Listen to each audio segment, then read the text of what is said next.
jurusan Informatika. Pada video kali ini, saya akan mengerjakan tugas ujian tengah semester dari mata kuliah Islam Modern. Baik, pada video kali ini saya akan membahas mengenai moderasi dan radikalisme. Yang pertama adalah moderasi. Jadi, apa sih moderasi itu? Nah, moderasi itu berasal dari kata Latin yaitu moderatus yang berarti sedang atau tengah. Jadi, moderasi sendiri itu adalah bagaimana sikap atau tindakan yang dilakukan untuk mencari jalan tengah dalam menyelesaikan sebuah masalah atau problem. Misalnya, di dalam sebuah kelas itu terjadi perkelahian antara si A sama si B ini. Nah, kita untuk mencari jalan tengahnya yaitu kita ketahui dulu apa sih yang menyebabkan sampai terjadinya perkelahian tersebut. Dan selanjutnya ketika kita mengetahui tersebut ternyata adanya kesalahpahaman antara kedua belah pihak, kita tidak boleh membela pihak satu ya, kita harus mencari jalan tengahnya. Ternyata ada kesalahpahaman sehingga ya kita mencari jalan damai sehingga tidak adanya kebencian ya dan kekerasan terhadap satu sama lainnya sehingga timbulnya rasa tentram, damai serta aman. Kemudian apa sih pengaruh globalisasi, kemudian teknologi informasi dan media sosial serta tantangan terhadap moderasi? Jadi yang pertama ada globalisasi. Jadi globalisasi itu sendiri kita tahu bahwa globalisasi itu adalah dunia ya. Jadi kita dapat bertukar ide atau informasi itu melalui globalisasi dan kita dapat berkomunikasi ya secara global dengan orang-orang di luar sana. Kemudian yang kedua itu ada teknologi informasi dan media sosial. Jadi ketika teknologi semakin canggih, adanya banyak sekali ya informasi-informasi yang kita terima dari luar sana berupa konten-konten ya yang kita lihat yang sering digunakan di TikTok, Instagram, YouTube dan platform-platform yang lainnya. Nah kemudian bagaimana kita mendapatkan hal-hal yang positif dari konten-konten tersebut? Kita boleh kan kita tidak bisa ya memungkiri bahwa kita bisa melihat secara langsung banyaknya konten-konten yang mana yang kurang baik begitu. Jadi bagaimana kita sebagai anak muda yaitu mampu menyaring konten-konten yang positif yang dapat kita terapkan dalam kehidupan kita sehari-hari. Kemudian yang terakhir ada tantangan. Nah, otomatis dari pengaruh-pengaruh yang sudah saya sebutkan tadi, otomatis banyak sekali ya tantangan yang dapat kita hadapi. Nah, salah satunya yang tadi yaitu kita akan mendapatkan sebuah informasi kemudian konten-konten ya yang ada di media sosial, kemudian ya tantangan yang kita hadapi bagaimana ya cara kita agar tidak mudah terpengaruh oleh budaya-budaya yang ada di luar sana. Misalnya dalam budaya berpakaian. Nah, kita kan Indonesia kan punya ciri khas atau bagaimana cara kita untuk memakai pakaian itu sendiri. Jangan sampai kita mengikuti budaya-budaya barat yang pakaiannya itu tertutup. Kan kita Indonesia di mana budaya berpakaian kita yaitu harus tertutup, harus sopan, ya kan. Kemudian setelah itu kita lanjut di bagian 2, radikalisme.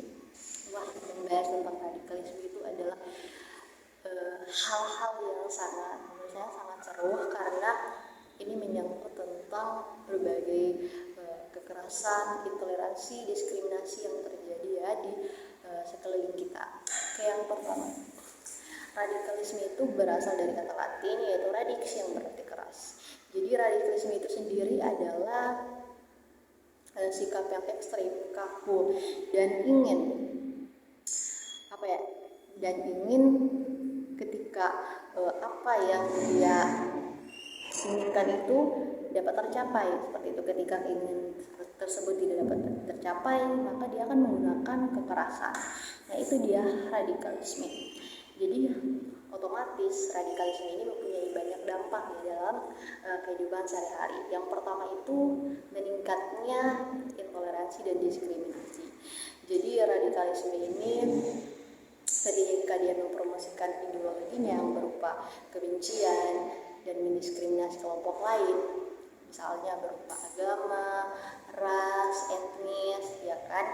Nah, ini kan dapat menimbulkan ya sebuah permusuhan dan kekerasan antara kaum yang minoritas gitu. Sehingga apa ya, kaum tersebut itu pasti akan merasa seperti bahwa ternyata radikalisme ini tuh memang mendiskriminasi minoritas gitu, kelompok yang jumlahnya itu sedikit gitu. Kemudian radikalisme ini juga dapat memicu adanya kekerasan dan konflik. Sudah jelas ya bahwa namanya radikal itu pasti kekerasan. Jadi ketika radikalisme ini apa yang dia inginkan tidak tercapai begitu, ketika dia mengajak kelompok lain untuk mengikuti ideologinya dia, kemudian tidak terpenuhi, maka dia akan melakukan kekerasan. Nah, ketika kekerasan ini dia lakukan, otomatis dia akan adanya apa? Korban nyawa, ya kan? Kemudian selain korban nyawa itu kerusakan properti, ya kan?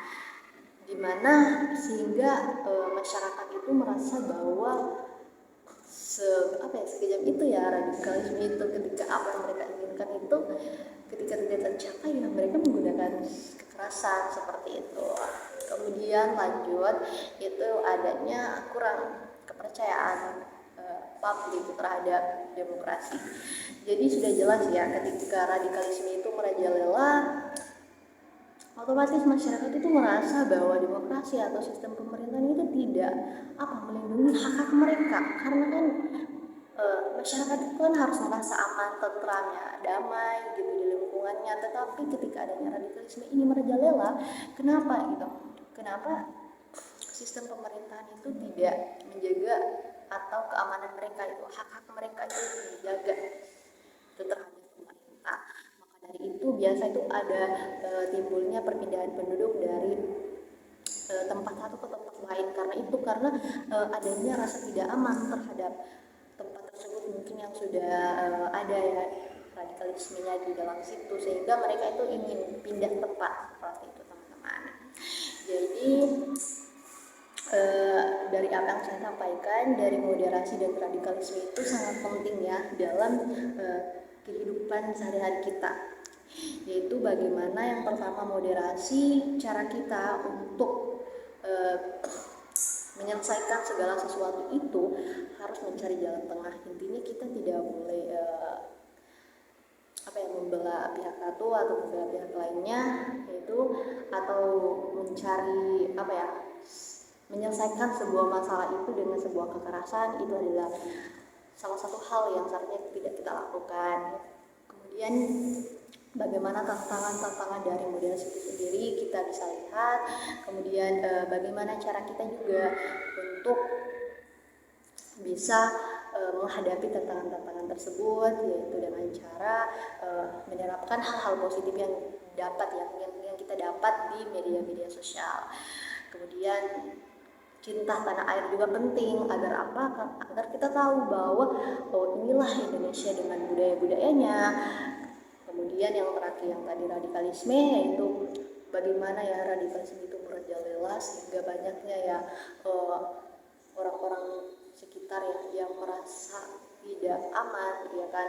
Kemudian banyaknya timbul kerusakan, bahkan korban nyawa, yang bahkan kalau misalnya kita lihat ya bagaimana mereka hanya ingin ya ideologi mereka yang diterima atau diikuti, sehingga banyak sekali tantangan dan hal-hal yang terjadi zaman sekarang. Jadi aku sebagai seorang anak muda tentu harus mempelajari moderasi dan radikalisme.